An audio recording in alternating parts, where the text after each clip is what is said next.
স্বামী ছাড়া নারীর জীবনটা হচ্ছে পানিবিহীন মাছের মতো। একটা মাছকে যদি আপনি পানির থেকে বের করে জমিনে রেখে দেন, দেখবেন যে মাছটা গলা কাটা মুরগির মতো ছটফট ছটফট ছটফট করবে। আপনি মাছকে এসির রুমে রাখেন, মাছকে আপনি গোল্ড দেন, ডায়মন্ড দেন, যাই দেন না কেন, মাছ কিন্তু ছটফট ছটফট করতেই থাকবে যতক্ষণ পর্যন্ত তাকে আপনি পানিতে না রাখবেন। এক্স্যাক্টলি একজন মেয়েকে আপনি মায়ের কাছে রাখবেন, মেয়েটা অসম্পূর্ণ।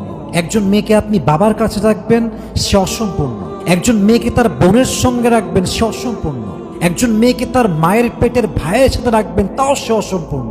একজন মেয়ে পূর্ণতা তখনই পায় যখন মেয়েরা তার শখের পুরুষ তার স্বামীর সঙ্গে বসবাস করে। একজন স্বামী ছাড়া একজন মেয়ের জীবনে আর কোনো মূল পরিচয় হতে পারে।